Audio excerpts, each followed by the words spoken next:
எல்லாருக்கும் வணக்கம் ஃப்ரெண்ட்ஸ். இன்றைக்கி நம்ம சேனலில் சாஃப்டான சப்பாத்தி ரொம்ப சிம்பிளான மெத்தடில் எப்படி ப்ரிப்பேர் பண்ணுறது அப்படின்றது எங்கள் அக்கா சொல்லிக் கொடுத்தது உங்கள் கூட ஷேர் பண்ணிக்க போகிறேன்.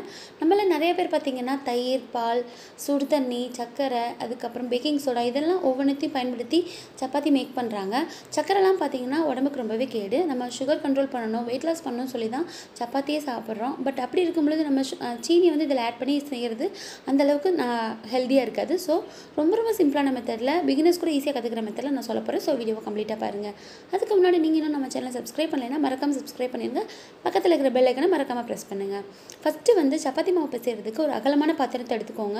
அப்படின்னா தான் மாவு வந்து நல்லா பிசைய முடியும், வசதியாக இருக்கும். இதில் நான் இப்போது 1 கப் அளவுக்கு தண்ணி எடுத்திருக்கேன்.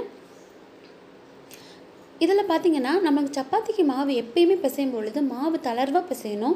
அப்படின்னா தான் நம்மளுக்கு வந்து கரெக்டான பதத்தில் வரும். சப்போஸ் நீங்கள் மாவை ஆட் பண்ணிவிட்டு தண்ணி ஊற்றி பிசைஞ்சிங்கன்னா நல்லா நிறைய தண்ணி விட்டு மாவு பிசைங்க. இல்லைன்னா உங்களுக்கு வந்து மாவு வந்து கட்டுப்பட்டு போயிடும், அதாவது ரொம்ப ஹார்டாயிரும், சப்பாத்தி வந்து சாஃப்ட்னஸாக இருக்காது. இப்போது நம்ம தேவையான அளவு தண்ணி எடுத்தாச்சு, 1 கப் அளவுக்கு தண்ணி. அதில் வேணுன்ற அளவுக்கு உப்பு வந்து சேர்த்து நல்லா மிக்ஸ் பண்ணிக்கலாம். இது ரொம்ப சிம்பிளான மெத்தடுங்க. நீங்கள் பிகினர்ஸாக இருந்தால் கூட ரொம்ப ஈஸியாக இதை கற்றுக்கலாம். அடுத்து பார்த்திங்கன்னா 1 கப்புக்கு 2.5 கப் அளவுக்கு மாவு வந்து நம்மளுக்கு தேவைப்படும். ஸோ கொஞ்சமாக மாவு வந்து ஆட் பண்ணுங்கள். ஒரேடியாக ஆட் பண்ணிங்கன்னா உங்களுக்கு அப்புறம் மாவு பற்றாமல் போயிடும், அப்புறம் தண்ணி பற்றாமல் போயிடும்னு சொல்லிட்டு இதே மாற்றி வர மாதிரி இருக்கும். அப்புறம் ஃபைனலாக நம்மளுக்கு சப்பாத்தி வரவே வராது. ஸோ அதை அவாய்ட் பண்ணுறதுக்கு கொஞ்சமாக நீங்கள் மாவு ஆட் பண்ணுங்கள். தண்ணி வந்து ஒன்ஸ் ஆட் பண்ணிட்டீங்கன்னா அவ்வளோதான், அதோட நிப்பாட்டிக்கோங்க. இப்போ பாருங்கள், நம்மளுக்கு இன்னும் வந்து அந்த வாட்டரியாக இருக்குது. ஸோ இன்னும் கொஞ்சம் நம்மளுக்கு வந்து கட்டிப்படணும். அதனால் அகெயின் மாவை வந்து கொஞ்சமாக நான் ஆட் பண்ணிக்கிட்டே பிசைஞ்சிக்கிட்டே இருக்க போகிறேன். ஸோ இதை வந்து கண்டிப்பாக நீங்கள் ஊற வைக்கணுங்க. ஒரு 10 நிமிஷமாவது நீங்கள் மினிமம் ஊற வைக்கணும். அதுக்கு மேலே எவ்வளோ நேரம் ஊற வச்சாலும் அந்த ஊற வைச்ச டயத்துக்கு ஏற்ற மாதிரி உங்களுக்கு அந்த சாஃப்ட்னஸ் வந்து நல்லாயிருக்கும். நான் பொதுவாக 10 நிமிஷம் மட்டும்தாங்க ஊற வைப்பேன். ஸோ உங்களுக்கு நல்ல ஒரு சூப்பரான கிரேவி நீங்கள் ரெடி பண்ணுற டயத்துக்குள்ளே நீங்கள் வந்து சப்பாத்திக்கு வந்து மாவு பிசைஞ்சு வச்சுட்டிங்கன்னா கிரேவி முடிஞ்சதும் நம்ம சப்பாத்தி போட்டு உடனே சர்வ் பண்ணிடலாம்.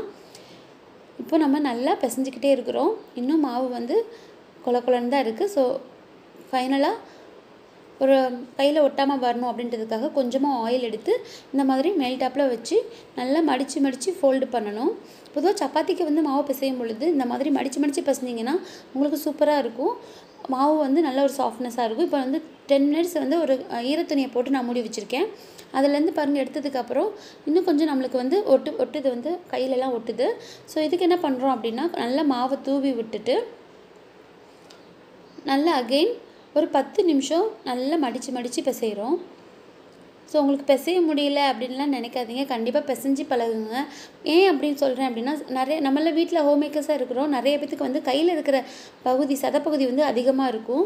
ஸோ அதை குறைக்கணும்னு நினைக்கிறவங்க இந்த மாதிரி ஒரு மசாஜ் எக்ஸசைஸ் மாதிரி செஞ்சிங்கன்னா உங்களுக்கு கண்டிப்பாக உங்கள் சதப்பகுதி, கையில் இருக்கிற சதப்பகுதி குறையும். ஸோ 2 in 1 நம்ம சப்பாத்தியும் மேக் பண்ணிடலாம், வெயிட் லாஸும் பண்ணலாம். இப்போ அதுலேருந்து ஒரு பீஸ் எடுத்து நல்ல மாவை வந்து நல்லா டஸ்ட் பண்ணிக்கோங்க. ஒரு பக்கமாக தான் நம்ம எப்பயுமே வந்து தேய்க்கணும், மாற்றி போட்டு தேய்க்காதீங்க. அதே மாதிரி மாவை வந்து நீங்கள் எடுத்துகிட்டு எந்த விதமான கிராக்கும் இல்லாத மாதிரி வச்சுட்டு அதுக்கப்புறமா தேய்க்க ஆரம்பிக்கணும். கிராக்ஸ் இருந்ததுன்னா நம்மளுக்கு அந்த இடத்துல ரொம்ப ஹார்டாக இருக்கும், சப்பாத்தியோட டேஸ்ட்டுமே ரொம்ப மாறிடும். இப்போ பாருங்கள், நல்லா தின்னமாக தேய்ச்சிக்கோங்க. இந்த இடத்துலலாம் இப்போது இந்த கார்னர்ஸ்லாம் வந்து நம்மளுக்கு அதிகமாக திக்காக இருக்குது. ஸோ அந்தந்த இடத்த பார்த்து நம்ம கவனமாக தேய்ச்சிக்கிட்டோன்னா நம்மளுக்கு சூப்பரான சப்பாத்தி ரெடி ஆயிரும். நீங்கள் இதையே நிறைய மடிப்பு வச்சு லேயர்டு பரோட்டா கூட செய்யலாம், லேயர்டு சப்பாத்தி கூட செய்யலாம்.